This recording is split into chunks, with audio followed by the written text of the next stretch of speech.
This is impossible. That language has been dead for millennia. The signal arrived during a routine survey of an empty system, and it should not have existed at all, because the star it came from had no listed inhabitants, no registered colony, and according to every database in the Threl Compact, no history of intelligent life whatsoever. Ambassador Second Class Yura Voss Alkyne almost dismissed it as instrument drift. She would spend the rest of her career grateful that she hadn't. "Run it again," she said, leaning over the sensor officer's shoulder aboard the survey cutter Patient Ember. "Slower this time. I want to see the modulation, not just the peak." The signal resolved on the second pass into something unmistakably deliberate, a tight, narrow beam broadcasting on a frequency that predated most of the Compact's own communication standards, repeating the same short sequence over and over into the dark. It was not a distress call. It carried no urgency, no fear, nothing that suggested a species crying out for rescue. It was, if anything, patient, the kind of signal built to wait centuries for someone to finally notice it. "Translation matrix is struggling," the sensor officer said. "The structure's coherent, definitely language, but it doesn't match anything in the archive. Closest partial match is an 11% overlap with archived human linguistic samples, and that's being generous." Yura felt something cold settle in her chest, the particular unease of a career diplomat encountering a fact that did not fit anywhere in the tidy architecture of galactic history she had spent 30 years mastering. "Humans," she repeated. "The extinct ones." "The extinct ones," the sensor officer confirmed. 17,000 years extinct, ma'am, give or take a few centuries depending on which historical account you believe. Humanity went silent during what the old records call the long withdrawal. No colonies, no signals, no wreckage ever recovered. Every serious historian in known space treats their disappearance as settled fact. Yura stared at the signal's slow, patient pulse on the display, broadcasting from a star system with no listed inhabitants, in a language that shouldn't still exist to be spoken, and felt the entire foundation of what she thought she understood about galactic history begin, very quietly, to crack. "Then I suppose," she said, "someone forgot to tell whoever's still down there." She had no idea, in that moment, that the signal would lead her not to a grave, but to a civilization that had spent 17,000 years listening to the rest of the galaxy argue over its bones, waiting with a patience that would put the oldest species in known space to shame, for exactly the right moment to finally answer. The Threl Compact had built an entire academic industry around the disappearance of humanity. Yura had studied it herself as a graduate student, decades before she ever expected to encounter its subject directly, sitting through lectures on the long withdrawal delivered by scholars who spoke of humanity the way one might speak of a beloved, tragic historical figure, admired, mourned, and thoroughly, comfortably dead. The official account, agreed upon by every major spacefaring civilization with any archival record of the period, described a species that had emerged onto the galactic stage roughly 18,000 years ago with startling speed, expanding across dozens of systems in a fraction of the time most species required, before falling suddenly and completely silent within the span of a single century. No war was ever conclusively identified as the cause. No plague. No natural catastrophe sufficient to explain the totality of the silence. Humanity's colonies simply stopped transmitting, one after another, over a span of decades, and no ship that later investigated the abandoned systems ever found bodies, or wreckage, or any trace of what had happened to the billions of people who had, by every account, been thriving there only years before. The prevailing theory, taught in every compact academy for the last 10,000 years, held that humanity had suffered some catastrophic internal collapse, a species turning on itself in ways too complete and too total to leave survivors capable of explaining what had gone wrong. It was treated, in scholarly circles, less as an open question than as a solved one, a cautionary tale about the fragility of even the most rapidly expanding civilizations. Yura had never entirely believed it, not because she had any evidence to the contrary, but because the totality of the silence had always struck her as too clean, too complete, the sort of ending that real tragedies rarely produced. Real collapses left scars. They left survivors who disagreed about what had happened, fragments of records contradicting each other, the messy residue of actual catastrophe. Humanity's disappearance left nothing at all, and Yura had spent enough of her career studying genuine historical collapses to find that unsettling in a why she had never quite been able to articulate to her colleagues. Now, staring at a patient, deliberate signal broadcasting from a system with no listed inhabitants, in a language that should have died with its speakers 17,000 years ago, she finally understood why the silence had always felt wrong. It had never been an ending. It had been a door, quietly closed from the inside by people who had chosen, for reasons no one in the wider galaxy had ever considered, to stop answering when the rest of known space came knocking. "Ma'am," the sensor officer said carefully, "protocol requires we report an anomaly of this significance to Compact Central before proceeding further. Whatever's down there, if it's actually connected to humanity, that's a first contact scenario with a species everyone assumes is extinct. That's above my authorization, and frankly, above yours too." Yura considered the suggestion for exactly as long as protocol required her to consider it, which was to say, briefly. "Central will take 4 months to convene a review panel, another 2 to authorize contact, and by the time they finish arguing about jurisdiction, whoever's down there will have had 6 months to wonder why the ship that found their signal never bothered to answer," she said. "I didn't spend 30 years becoming an ambassador to let a committee decide whether curiosity is worth acting on. Plot a course. We're going to say hello." The system, when they arrived 3 days later, defied every expectation Yura had built during the journey. She had prepared herself for ruins, for the quiet, melancholy debris of a civilization that had died mid-sentence, colonies frozen at the exact moment their transmission stopped. What greeted the patient ember instead was a system very much alive.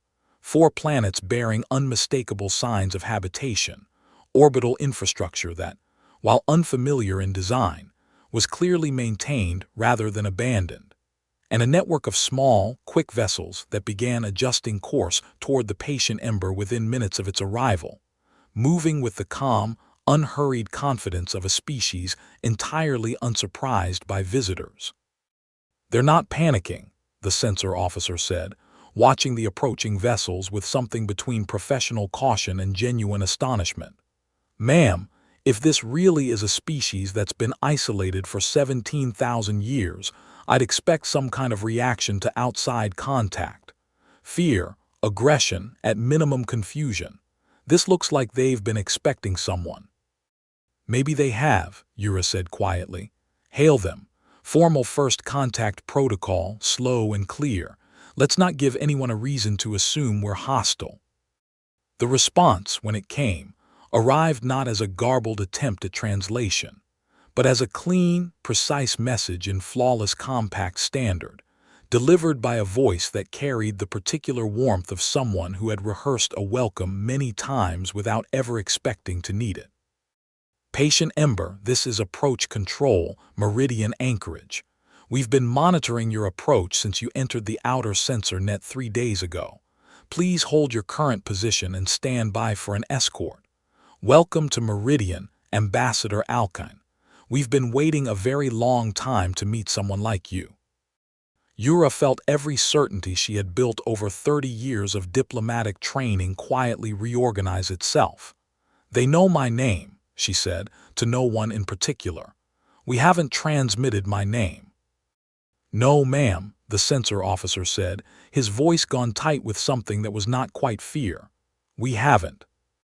The escort vessels guided the patient Ember to a modest orbital station above the system's second planet, a world blanketed in green and blue in a way that reminded Yura uncomfortably of the ancient artistic renderings of humanity's lost homeworld preserved in compact archives. the kind of image scholars used to illustrate lectures about a civilization long gone. It was not, she reminded herself firmly, actually that homeworld. Humanity's original system had been catalogued, mapped, and left conspicuously untouched by galactic convention for 17,000 years, a kind of memorial nobody visited. This was somewhere else entirely, a system with no name in any compact record, hidden well enough that an entire living civilization had apparently gone unnoticed for millennia. The being who met her at the station's modest docking bay was human, unmistakably, achingly human in a way that Yura had only ever seen rendered in old museum holograms. Tall, dark-eyed, dressed in simple layered clothing that suggested practicality rather than ceremony.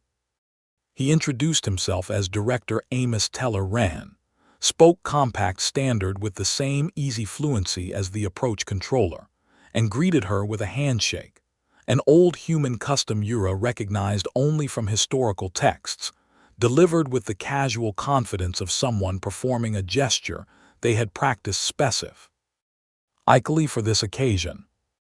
"You'll have questions," Wren said, before she could gather herself to ask any of them. "I imagine rather a lot of them. I'll answer everything I can, Ambassador, though I should warn you that some of what you're about to learn is going to require you to reconsider quite a lot of what your civilization believes it already knows about mine." "Your civilization is supposed to be extinct," Yura said, deciding that diplomatic subtlety could wait until she had at least established basic facts.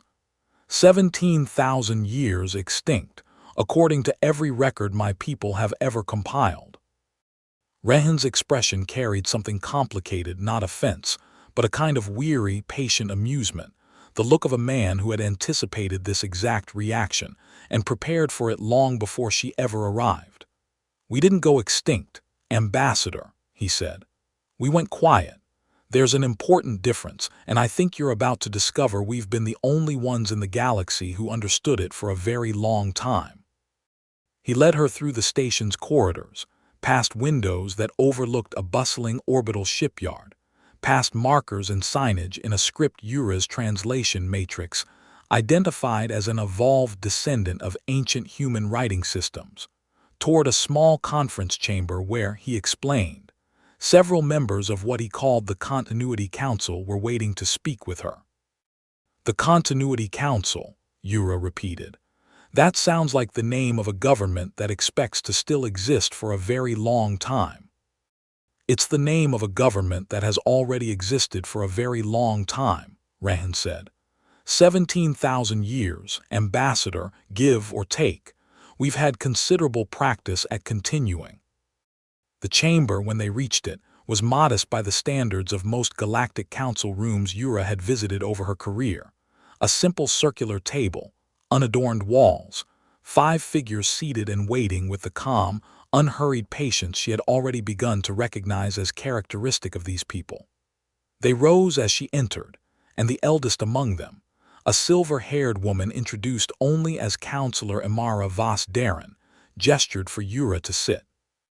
"Ambassador Alkyne," Counselor Darren said, "before we begin, I want to thank you for something you likely don't yet realize you did. You could have reported our signal to your compact authorities and waited for a formal delegation, layered in protocol and caution, the way most civilizations would have handled a discovery of this magnitude. Instead, you came yourself, quickly, curious rather than cautious. That tells us something important about who you are, and it makes this conversation considerably easier than we feared it might be." "I'm not sure I understand," Yura said carefully. "You feared this conversation. Why would meeting the rest of the galaxy be something to fear after 17,000 years of silence?" Counselor Darren exchanged a brief glance with Wren before answering. "Because the last time humanity was fully visible to the wider galaxy, Ambassador, we very nearly didn't survive the experience. And when we withdrew, it was not because we collapsed. It was because we made a choice, a difficult one, to disappear entirely rather than risk what we believed was coming for us." I think it's time you heard the actual history of the long withdrawal, rather than the version your ancestors constructed to explain a silence they never understood. If you're finding this mystery as gripping as we are, take a moment to like this video and subscribe to the channel. It genuinely helps stories like this one find the audience that loves a good first contact tale. And we'd love to know if your own species had been quietly hiding for 17,000 years and finally had to explain why. Would you trust the stranger who found you enough to tell them the whole truth, or only enough to keep them from asking further questions? Drop your answer in the comments. We read every one. Now, back to the Continuity Council chamber, where humanity was finally about to explain 17,000 years of silence. Counselor Darren began, not with apology, but with a kind of careful, measured honesty that Yura found more disarming than any diplomatic performance could have been. 18,000 years ago, she said, humanity expanded faster than almost any species the galaxy had seen, and we did so with almost no understanding of the political architecture we were expanding into. We did not know, when we settled our first colonies beyond our home system, that we had already drawn the attention of civilizations considerably older and considerably more cautious about the arrival of young, aggressive newcomers than we had any capacity to appreciate. Rehan poured her something warm from a plain metal pot before continuing. A small, unhurried courtesy that Yura suspected was as much about giving her time to absorb what she was hearing as it was about hospitality. "You have tea." "Oh, understand," he said, "that the galaxy 18,000 years ago was not the concordance you know today. There was no unified body attempting, however imperfectly, to arbitrate disputes between species or protect the young and the vulnerable. Governance then was a patchwork of ancient regional powers, each operating under legal frameworks inherited from civilizations even older than themselves, frameworks few of them fully understood and fewer still felt bound to honor when honoring them proved inconvenient. The ossuary conquered," Yura said slowly, remembering fragments of ancient galactic law she had studied decades ago, half-forgotten treaties whose original signatories had vanished long before recorded history began. There were provisions, weren't there in the oldest frameworks, about which species were permitted to survive first contact and which weren't. Something in Counselor Darren's expression shifted, surprised, perhaps, that a diplomat from the current era retained any knowledge of that ancient legal architecture at all. "You know of it," she said. "Good. That will save considerable explanation. Yes, Ambassador, humanity was never formally admitted under the original conquered terms. We expanded too quickly, drew too much attention, and by the time our ancestors understood the political reality they had stumbled into, several older civilizations had already begun quietly discussing whether a species expanding at our rate represented a long-term threat significant enough to justify intervention. Our own historians have spent centuries reconstructing exactly how that discussion unfolded, piecing together fragments recovered from archives our ancestors managed to preserve even as their colonies fell dark one by one. And what emerges from that reconstruction is not a single dramatic decision made in a single dramatic council session, but something considerably more mundane, and in its own way more frightening: a slow, incremental consensus built quietly across decades among a handful of old, comfortable powers who had simply never before encountered a species capable of growing as quickly as we did. "Intervention," Yura repeated carefully. "You mean extermination." "I mean exactly that," Counselor Darren said, without flinching from the word.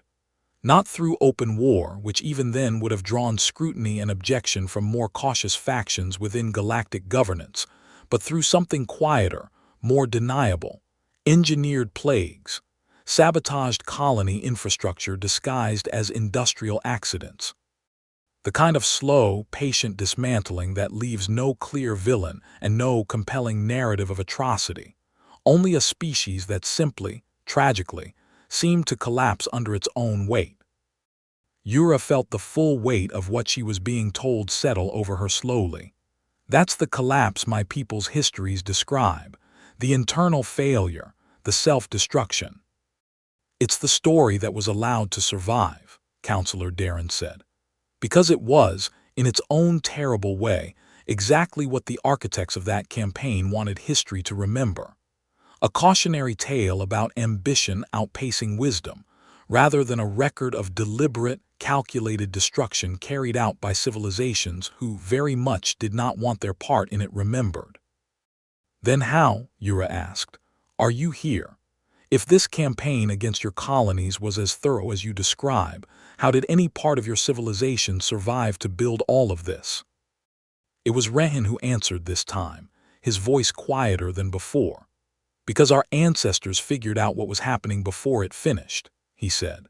Not in time to save every colony, and not in time to prevent the loss of what our records estimate was the majority of our species at the time, a wound our people have never fully stopped mourning, even after 17,000 years. But enough of our leadership recognized the pattern early enough to make a final, desperate choice. Rather than continue broadcasting our locations, continuing to exist visibly in a galaxy that had already quietly decided we were a problem to be solved, we disappeared entirely. Every remaining colony that could manage it went dark simultaneously, relocated to systems with no prior human presence, erased every trace connecting our new locations to our old ones, and simply stopped answering. You let the galaxy believe you were dead, Yura said slowly, because being presumed dead was safer than being known to still exist. Yes, Counselor Darren said simply, and for 17,000 years it worked exactly as our ancestors hoped it would. The civilizations who had been quietly working to eliminate us stopped looking, because there was nothing left as far as they knew worth pursuing.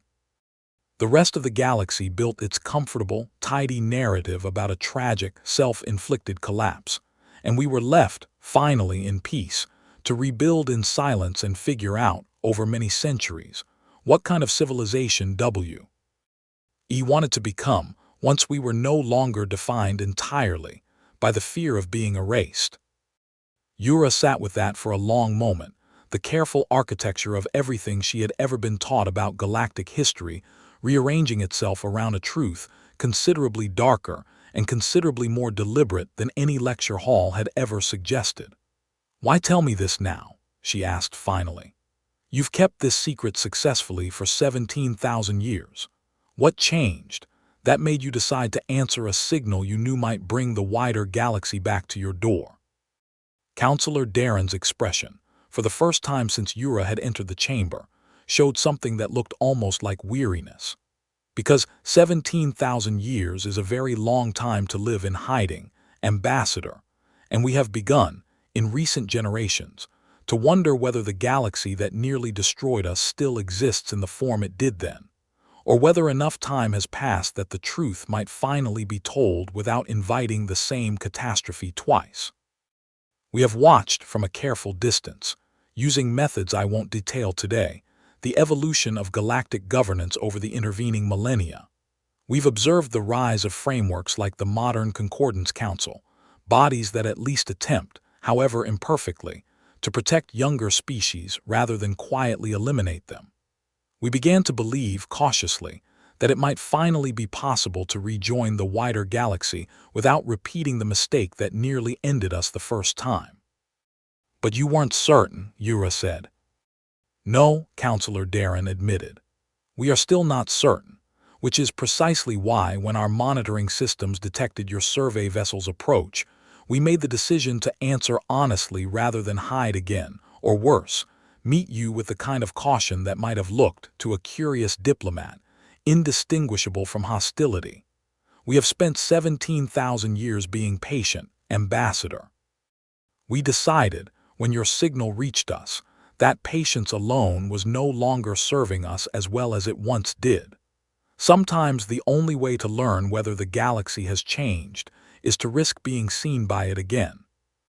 Yura considered the weight of what she was being asked to carry back to the compact, a discovery that would upend 10,000 years of settled historical scholarship, reveal that an entire species presumed extinct had in fact survived in deliberate hiding, and most dangerously of all, imply that whichever civilizations had orchestrated humanity's near destruction 17 millennia ago might still exist, still hold positions of influence, and might still consider a resurfaced humanity every bit the threat their ancestors once had. "If I report this honestly," she said slowly, "and I intend to, because I don't believe I could live with myself doing otherwise, there is a real possibility that whoever tried to destroy your ancestors is still out there, still powerful, and will see your resurfacing as exactly the danger they once feared. I need you to understand that telling the Compact the truth doesn't guarantee your safety. It might do the opposite." "We understand that risk better than you do, Ambassador," Rahan said quietly. "We've spent 17,000 years calculating it. But we've also come to believe that a civilization that survives only by remaining permanently invisible isn't truly surviving at all. It's simply postponing the question of what it actually wants to become. We would rather face the risk of being seen honestly than continue existing as a rumor and a cautionary tale for another 17,000 years. Counselor Darren leaned forward slightly. "There is something else you should know, Ambassador, before you decide how to carry this back to your Compact. We are not without resources of our own, after 17 millennia of quiet development, and we are not asking to be protected out of helplessness. We are asking for something considerably more specific and considerably more consequential for the galaxy at large." "Which is?" "Formal, verified re-entry into recognized galactic society," Counselor Darren said. "Not simply tolerance of our continued existence, but full legal standing, protections equivalent to those extended to any other recognized civilization, and an official concordance investigation into the identity of those responsible for the original campaign against us. We do not ask for vengeance, Ambassador. 17,000 years has tempered whatever appetite for that we might once have had. But we do ask for acknowledgement, and for the kind of accountability that might prevent whatever was done to us from quietly happening to some other young species, somewhere else in the galaxy, right now, while nobody's watching closely enough to notice." Yura understood in that moment precisely what she was being asked to become, not merely a messenger reporting an extraordinary discovery, but an advocate for a case that would inevitably implicate powerful, established civilizations in a 17,000-year-old campaign of quiet extermination, a case that certain interests within the Compact would fight, delay, and possibly bury, exactly as they had once buried the truth of what happened to humanity's original colonies in the first place. "I'll need proof," she said finally. "Not simply your testimony, however honest I believe it to be. If I'm going to bring a case like this before the Concordance Council, I need evidence robust enough to survive exactly the kind of challenge powerful, threatened parties will inevitably mount against it." "We anticipated that requirement," Counselor Darren said, something almost like relief crossing her expression, as though she had been waiting 17,000 years for someone to finally ask the right question. "We have preserved records spanning the entire period of our withdrawal, communications intercepted during the original campaign against us, forensic analysis conducted by our own scholars over centuries identifying patterns in the sabotage inflicted on our colonies, and genetic and technological signatures tracing certain elements of that sabotage back to specific civilizations whose descendants, we believe, still hold considerable influence in current galactic governance. It is, we think, more than sufficient to build a case. Whether the Concordance Council will have the courage to hear it honestly is, of course, an entirely separate question." Before the archival work began in earnest, Rahan insisted on giving her something he called, with a faint, apologetic smile, the tour nobody had ever needed to give a stranger before. 17,000 years is a long time to build a civilization nobody outside ever gets to see, he said, as they walked from the docking bay into Meridian's lower concourse. I find I want you to actually understand what you're being asked to protect, not simply take our word for its worth. The lower concourse opened into a market unlike anything Yura had studied in compact archives of humanity's ancient era. Stalls arranged not in rigid commercial rows, but in loose, overlapping clusters organized, Rehan explained, around old kinship lines that traced back to which original colony a given family's ancestors had escaped from during the withdrawal. A woman selling preserved fruit from a stall marked with a small, faded emblem stopped mid-transaction to stare openly at Yura as she passed, not with hostility, but with an expression Yura would spend a long time trying to name, something between disbelief and a grief so old it had settled into simple recognition. "They know who I am," Yura said quietly, once they had moved beyond the woman's stall. "Word travels quickly here," Rehan said. "We are a small population by galactic standards, Ambassador, barely 400 million across all our worlds combined, though we were once considerably larger before the withdrawal. Everyone on Meridian has grown up hearing stories about the day, if it ever came, that someone from outside might finally find us. Most of us assumed we would not live to see it. That woman lost 3 generations of her family's records during the relocation. She has waited her entire life for someone like you to make that loss mean something again." Yura absorbed that in silence, feeling the scope of what she carried settle more heavily onto her with every step through the concourse. They passed a small memorial garden near the concourse's center, rows of simple stone markers bearing names Yura's translation matrix rendered only partially, evidently because the names themselves predated even Meridian's current linguistic conventions. Colony names, Rehan explained, entire settlements whose populations had not escaped in time. "We do not hide our grief here," Rehan said, watching her study the markers. "Some visitors, if we ever had them, might expect a civilization built around fear to also be built around silence about its wounds. We chose the opposite deliberately generations ago. We speak the names. Every year, on the anniversary of the withdrawal's beginning, every school on every world in our territory reads this same list aloud, in full, so that no child grows up without understanding precisely what was taken, and precisely why we chose to survive rather than disappear entirely." "How many names?" Yura asked quietly. 11 colonies, Rehan said, numbering, in total population lost across those final desperate years, somewhere between 40 and 60 million people, by the best estimate our own historians have ever been able to reconstruct. We do not know the number precisely. That uncertainty is, in its own way, part of what was done to us. A campaign thorough enough to prevent even accurate mourning. Yura thought of the tidy, comfortable lecture she had once sat through as a graduate student.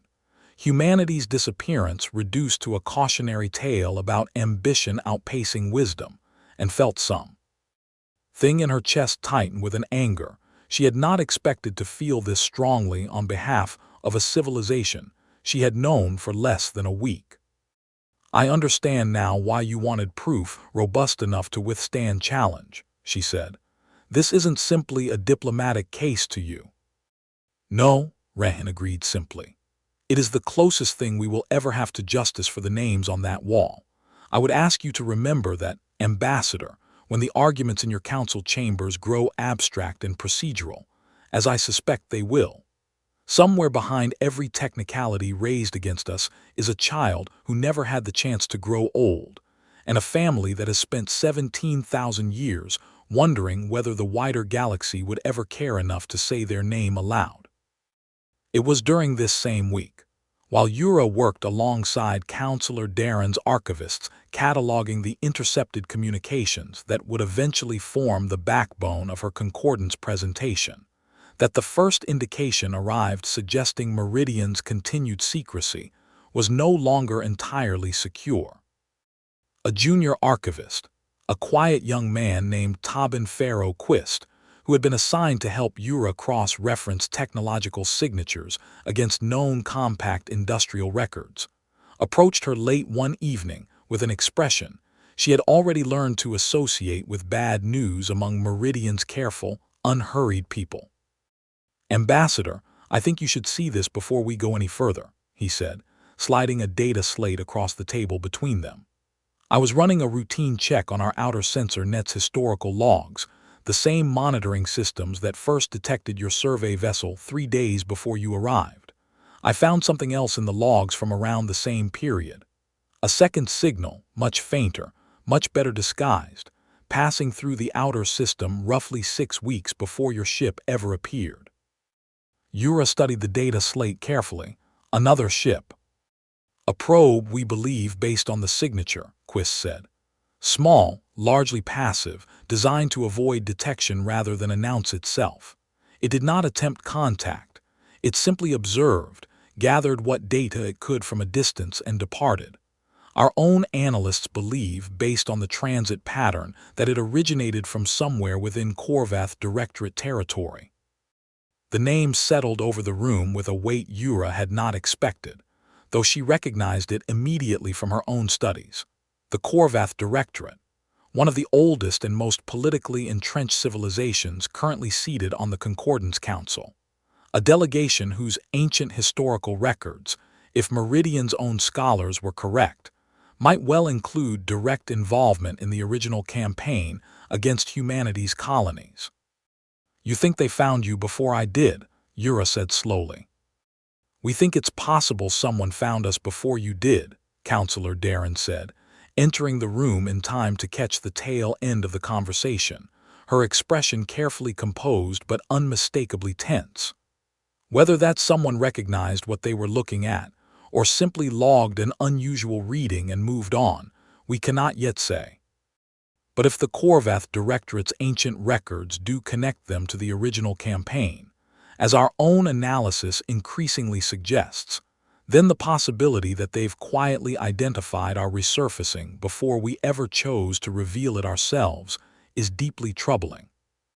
"Troubling how specifically?" Yura asked, though she suspected she already understood the answer. "Because a civilization that once organized a deniable campaign of extermination against a young, expanding species is a civilization that understands, better than almost anyone else in the galaxy, exactly how such a campaign might be quietly renewed," Counselor Darren said. "If elements within the Korvath Directorate have already identified Meridian's location and recognized what we represent, they may not wait for a concordance hearing to decide how to respond. 17,000 years ago, we were young and unprepared for the danger we walked into. I do not intend to make that same mistake twice." The revelation reshaped the urgency of Yura's remaining time on Meridian considerably. Where she had originally planned to spend several more weeks methodically building her case before returning to compact space, Counselor Darren now argued, with quiet, unshakable conviction, that speed mattered more than exhaustive completeness. "We have enough evidence to make a compelling case," Darren said, during a tense strategy session held 2 days after Quist's discovery. "It may not be perfect. It may face exactly the kind of procedural challenge you've warned us to expect. But if we wait for perfect evidence while a potentially hostile power already knows where we are, we risk repeating the exact calculation that cost us so many colonies the first time, waiting too long to act because the danger had not yet become undeniable." Yura found herself in that moment, forced to weigh her own diplomatic instincts, honed over 30 years of careful, methodical case-building, against the plain, urgent logic of a civilization that had learned, through catastrophic experience, precisely how costly patience could become when danger was already moving. "We compile what we have," she said finally, "and we move immediately. I'd rather present an imperfect case today than a perfect one to a council that never gets the chance to hear it because Meridian was quietly dealt with before I ever returned home." The departure, when it came, carried a weight Yura had not anticipated when she first arrived at Meridian only weeks before. Counselor Darren accompanied her to the docking bay personally, along with Ran, and a small contingent of archivists who had spent every waking hour of the preceding days compiling the evidence that would now travel back to compact space, carried not through official channels, which Counselor Darren no longer trusted to remain secure, but aboard the patient Ember itself, hidden among Yura's own personal effects in a manner deliberately designed to avoid drawing attention during transit. "If something happens to me before I reach the Concordance Council," Yura said, as the final data cores were loaded aboard, "I need you to have a second path, someone else who can carry this forward if I don't make it." "We've already prepared for that possibility," Counselor Darren said. "A duplicate record, encoded and hidden, has been entrusted to a contact of ours within the Threna Collective, a neutral archival species we've maintained careful, indirect relations with for several centuries, specifically because their reputation for impartiality made them a logical safeguard against exactly this scenario. If you do not reach the Council, Ambassador, the truth will still find its way there eventually, though I confess I would much prefer it arrive with you rather than without you." "So would I," Yura said, and found, somewhat to her own surprise, that she meant it with a sincerity that went beyond simple professional obligation. 17,000 years of careful, patient survival had earned this civilization considerably more than a diplomat's detached obligation to deliver evidence.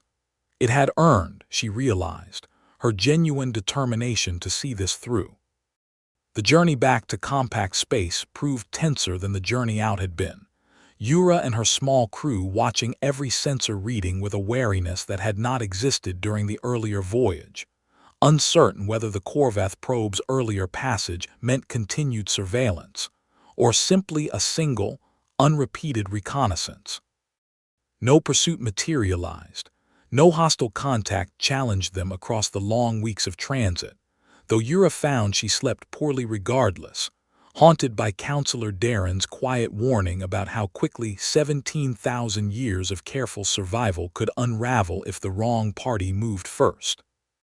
Over the following weeks, once safely returned to compact space, Yura remained sequestered with a small, trusted circle of legal advisors and archivists, working alongside Counselor Darren's own historians, who had traveled separately, and by a different route to avoid drawing attention to the fact that Meridian's representatives were now moving openly within compact territory, assembling a formal record suitable for presentation before the Concordance Council. A painstaking process that required her to set aside every comfortable assumption she had carried into this system and rebuild her understanding of galactic history from evidence rather than inherited narrative.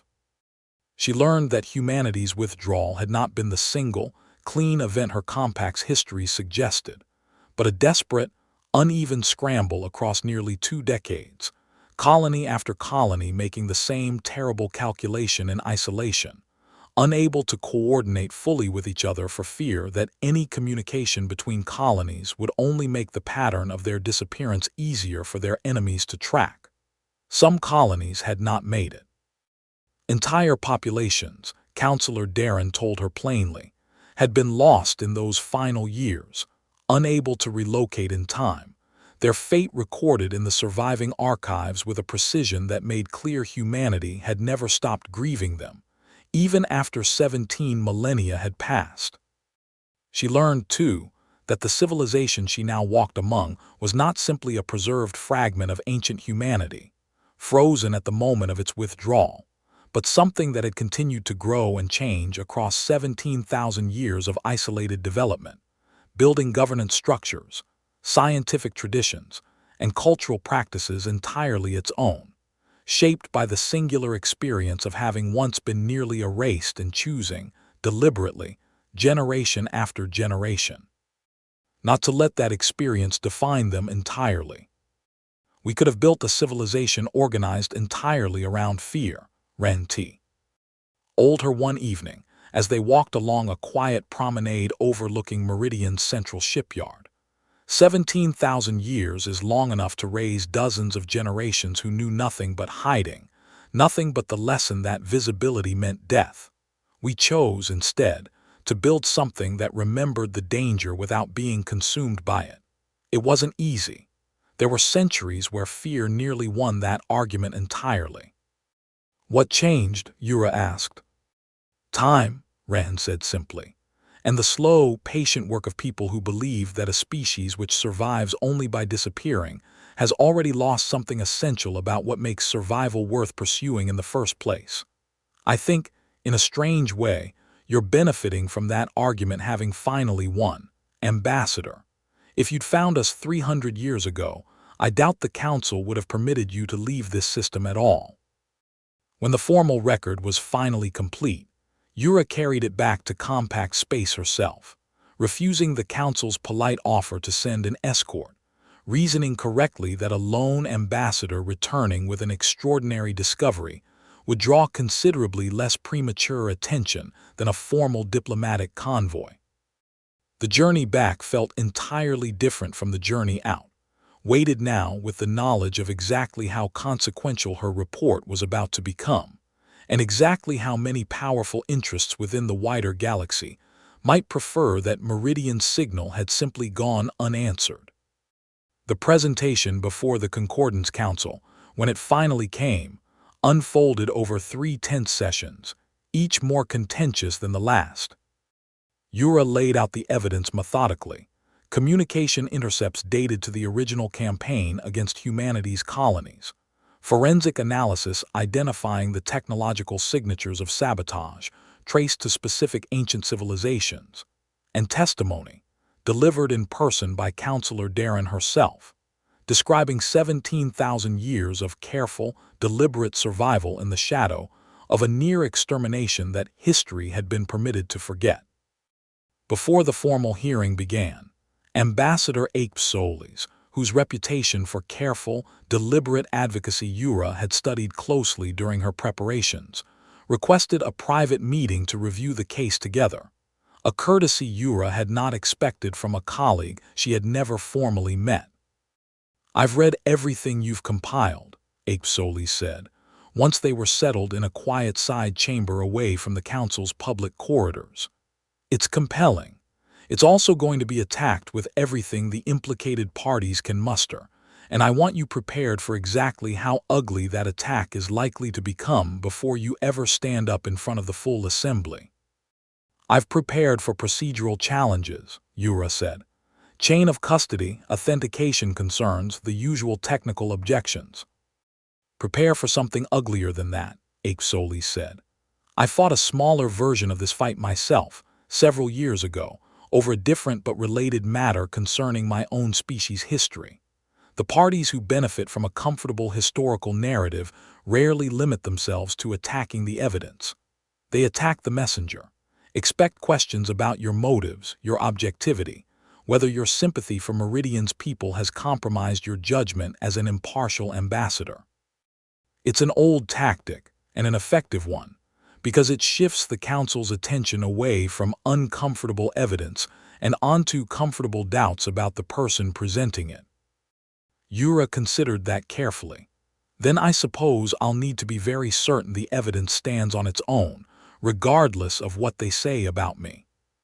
"It will help," Yura said, "if you remember, when the questions turn personal, that you are not the one on trial here.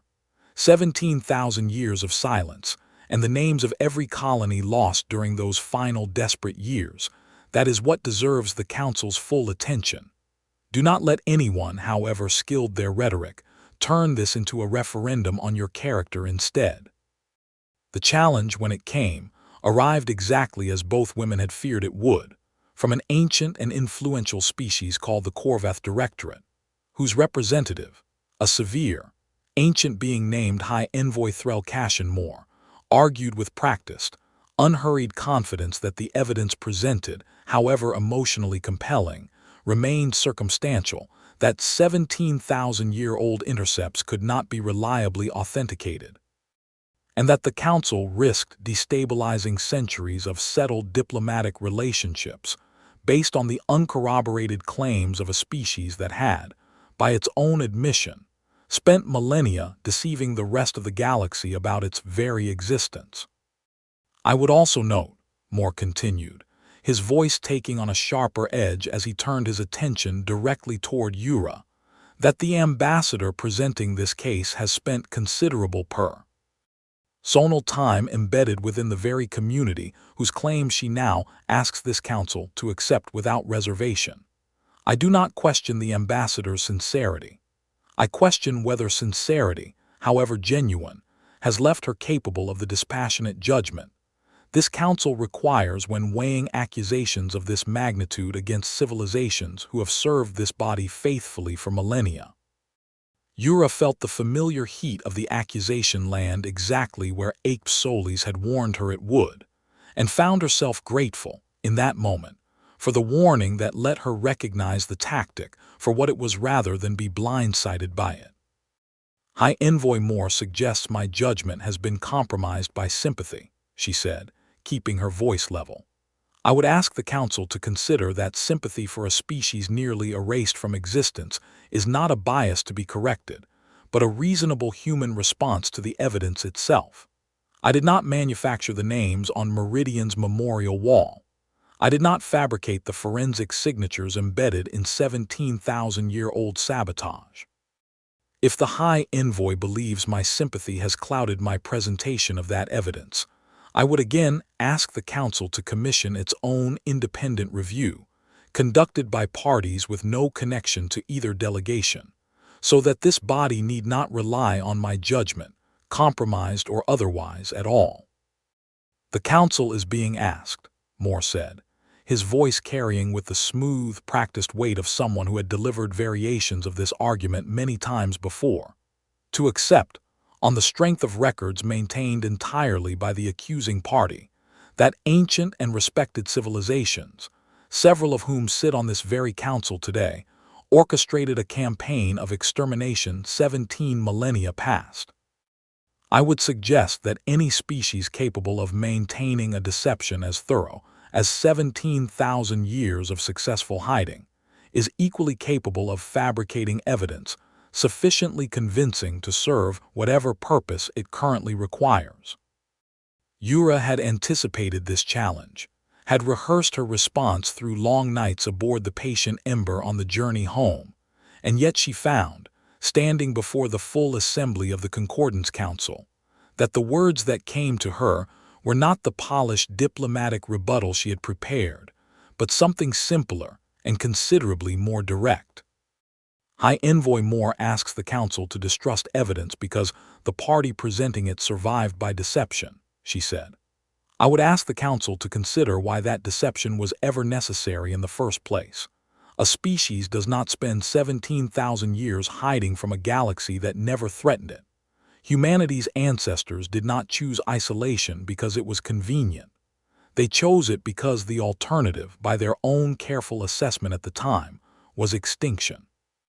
If the High Envoy believes this evidence insufficient, I would suggest the Council commission its own independent forensic review of the intercepts and technological signatures presented today, conducted by neutral parties with no stake in the outcome. If the evidence is fabricated, as the High Envoy suggests, an independent review will reveal that clearly.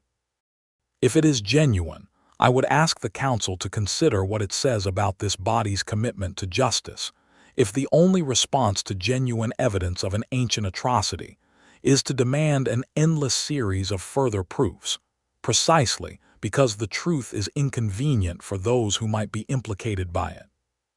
The silence that followed stretched long enough that Yura began to wonder if she had misjudged the room entirely. Then, from the far end of the assembly, a voice she recognized, quiet and steady, spoke into the stillness.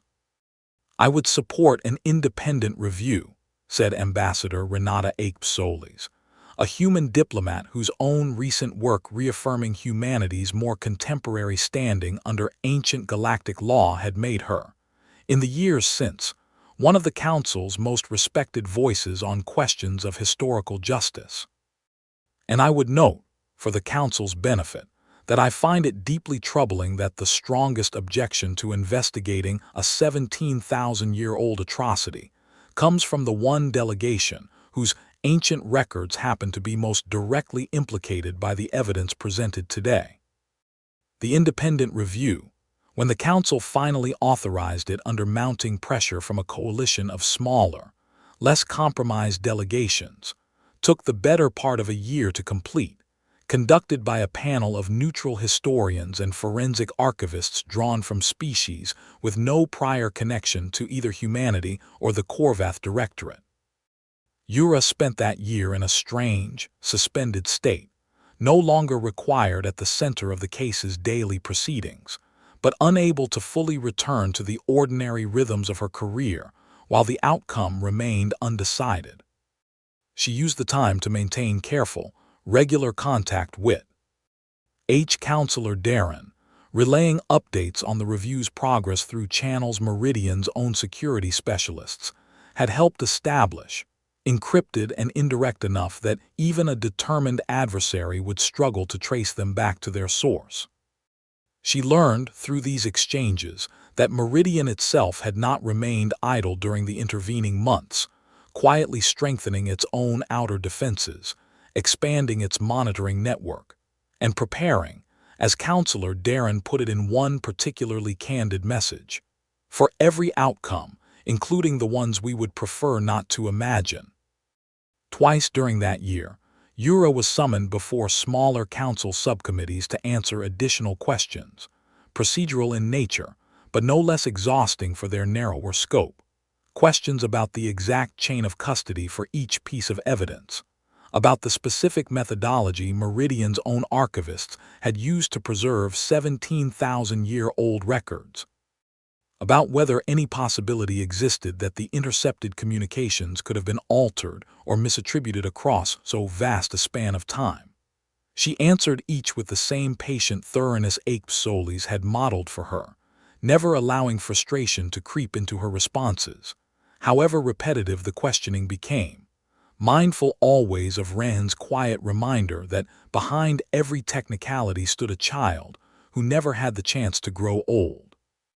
The review panel's own work, when Yura was finally permitted to observe portions of it directly, proved considerably more rigorous than even she had anticipated, cross-referencing the technological signatures embedded in Meridian's preserved intercepts against independent archaeological records maintained by 3 separate neutral archives, none of which had ever been in contact with either humanity or the Korvath Directorate during the relevant period. The panel's chief investigator, a meticulous, soft-spoken being from a species Yura had never previously encountered, explained to her privately, midway through the process, that the specific biological engineering techniques identified in the sabotage evidence were sufficiently rare and sufficiently well documented in unrelated archaeological contexts that misattribution across such a vast timespan was, in her professional judgment, exceedingly unlikely. "We are not simply taking Meridian's word for what these signatures mean," the investigator told her. "We are independently verifying that techniques of exactly this kind were, during exactly this period, in documented use by exactly the civilizations your evidence implicates. It is meticulous work, Ambassador, and it is precisely because it is meticulous that I believe, when our findings are finally released, they will withstand whatever challenge is mounted against them." Their findings, when finally released, confirmed what Counselor Darren's own scholars had argued from the beginning, that the technological signatures embedded in the sabotage evidence traced conclusively to industrial and biological engineering techniques used exclusively, during the relevant period, by a small coalition of ancient civilizations, the Korvath Directorate prominent and unmistakable among them. High Envoy Moore resigned his seat within the month, citing health, though few in galactic diplomatic circles believed the timing coincidental. The Korvath Directorate itself, faced with evidence too thoroughly authenticated to dismiss, issued a carefully worded acknowledgement that fell short of full apology, but conceded, for the first time in 17,000 years, that historical accounts of humanity's disappearance required significant revision. It was not, Yura understood, full justice, not in the complete sense Counselor Darren might once have hoped for when she first authorized this fight. The individuals responsible for the original campaign had died millennia ago, beyond any accountability the present could offer them. But it was, finally, acknowledgement. The truth entered permanently into galactic record, where 10,000 years of comfortable, convenient fiction had once stood unchallenged. And it was accompanied by something Counselor Darren had specifically requested: a formal concordance resolution establishing new, binding protections for younger species against exactly the kind of quiet, deniable campaign that had nearly ended humanity once before. Meridian and its sister colonies were granted full, formal recognition under concordance law within the same session. Humanity's ancient status finally restored not as a footnote to an old, ancient extinction, but as a living civilization stepping, cautiously and deliberately, back into the wider galaxy on terms it had spent 17,000 years learning to demand rather than simply hope for. Yura returned to Meridian one final time, months after the ruling had settled into the slower, quieter work of actually rebuilding formal diplomatic relations between humanity and the wider compact. The system looked different to her now than it had on that first tense approach, not because anything about the planets or the shipyard or the quiet green world below had changed, but because she no longer arrived as a stranger investigating an anomaly. Approach Control greeted her by name again, but this time without the strange, unsettling omniscience of that first contact, simply the familiar courtesy of people who had come to know her. The lower concourse, when she walked through it again, felt different too. The woman who had once stopped mid-transaction to stare at her with an expression somewhere between disbelief and grief now greeted her with a small, genuine smile, and pressed a piece of preserved fruit into her hand without being asked. An old gesture, Rehan later explained, once reserved only for family returning home after a long absence. She found the memorial garden much as she remembered it, though a new marker had been added since her last visit, smaller than the others, freshly carved. Rehan, walking beside her, explained quietly that the council had voted, in the wake of the ruling, to add a formal entry commemorating not the dead this time, but the date of Meridian's return to recognized galactic standing, so that future generations would understand the withdrawal not simply as a wound, but as a story that had, eventually, found its way toward resolution.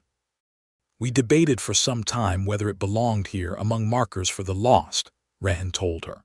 Some argued a memorial garden should hold only grief, that adding anything else would dilute its purpose. In the end, the council decided that a garden built entirely around loss, with no room left to mark what was finally gained, would tell only half of our story. I think, in hindsight, that was the right choice. Yura found Counselor Darren exactly where she had first met her, in the same modest chamber, though the weight that had hung over the room during their first conversation had lifted into something closer to cautious, hard-won relief. "You did something for us, Ambassador, that we could not do for ourselves," Counselor Darren said. 17,000 years of silence had taught us survival, but it had also taught us, I think, to expect nothing from the wider galaxy but danger. You reminded us that occasionally, rarely, the right person answers the signal for the right reasons. "You did the harder work," Yura said. "I only carried what you'd already built. 17,000 years of patience, evidence, and the discipline not to let fear curdle into something that consumed you entirely. That's not something I taught you. That's something you survived long enough to learn on your own." Counselor Darren considered that for a long moment, watching through the chamber's window as a new generation of Meridian's ships, no longer required to hide their origin or disguise their heritage, moved openly through the system's traffic lanes for the first time in 17,000 years. "Perhaps," she said finally, "but I think it's worth remembering, Ambassador, that patience alone was never going to be enough to bring us home. It took someone willing to actually knock on the door, and someone else willing, finally, to answer it honestly, even knowing what the answer might cost. I hope the wider galaxy remembers that lesson longer than it remembered the last one." Yura thought of young Tobin Quist, who had found the second signal buried in the sensor logs and brought it forward without hesitation, even knowing it complicated a case already fragile enough to falter. She thought of the woman in the concourse who had once stared at her with 17,000 years of grief compressed into a single expression, and who now pressed fruit into her hand as though she had always belonged there. She thought, finally, of the names read aloud each year in every school across Meridian's worlds, a discipline of memory no fear had ever been permitted to erase. "I don't think it will forget quickly," she said. "Not because the Council has suddenly become wiser than it was 17,000 years ago, but because you gave it a reason it can't easily set aside. Evidence that survived. Names that were finally spoken where the whole galaxy could hear them. That's not the kind of thing institutions forget, even when they'd prefer to." "Then perhaps," Counselor Darren said, 17,000 years of patience will finally have been worth the waiting. Not because it erased what was done to us, but because it gave us the chance to make certain it would never be done again to anyone else, quietly in the dark, while the rest of the galaxy simply built a comfortable story to explain away the silence. She rose, extending a hand in the old human gesture Ren had first offered Yura on the day they met, and Yura took it, understanding now, in a way she hadn't at their first meeting, exactly how much history and grief and stubborn, patient hope was carried in so simple a motion. "Come back when you can, Ambassador," Counselor Darren said, "not as a diplomat carrying evidence but simply as a friend of Meridian. I think we have earned, after 17,000 years, the right to a few visitors who come only because they want to." "I'll come back," Yura said and meant it.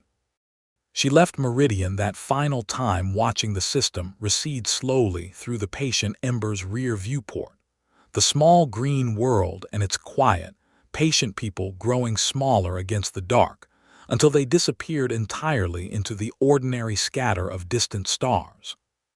It struck her, as the last of Meridian's traffic lanes faded from her instruments, that the galaxy she was returning to was not quite the same one she had left 17 months earlier, not because anything about its physical shape had changed, but because she now understood, in a way no lecture hall had ever managed to teach her, exactly how much history could hide in plain sight when the people who benefited from its silence had enough patience and enough power to keep it buried. She thought, too, of every other silence the galaxy still comfortably explained away, every ancient extinction quietly attributed to internal collapse rather than external cruelty, every vanished species reduced to a cautionary tale in some academy's tidy curriculum. She did not know, sitting alone in the quiet of her cabin as the stars blurred past, how many of those stories might still be waiting, the way Meridians had waited, for someone curious enough to answer a signal nobody else had thought worth investigating.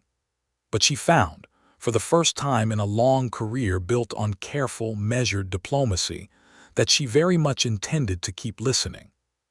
Humanity had not, in the end, returned to the galaxy through conquest, or through the sudden reappearance of some hidden fleet, or through any of the dramatic reckonings that ancient, comfortable histories might have predicted for a species finally emerging from 17,000 years of silence. It had returned the way it had always, at its best, understood how to survive quietly, patiently, through the slow and deliberate accumulation of truth, carried forward by people willing to risk being wrong in order to find out, finally, what had actually happened, and by a species willing, after 17 millennia of hiding, to trust that the truth, however dangerous, was still worth telling. The galaxy that had once quietly decided humanity was a problem to be solved discovered, 17,000 years later, that it had instead created something considerably more difficult to erase, a civilization that had learned patience from near extinction, learned resilience from isolation, and finally, when the moment came, chosen honesty over hiding, not because it was safe, but because 17,000 years of silence had taught them that some things mattered more than safety, and that a species worth surviving for was a species still willing, after everything, to answer when someone finally knocked.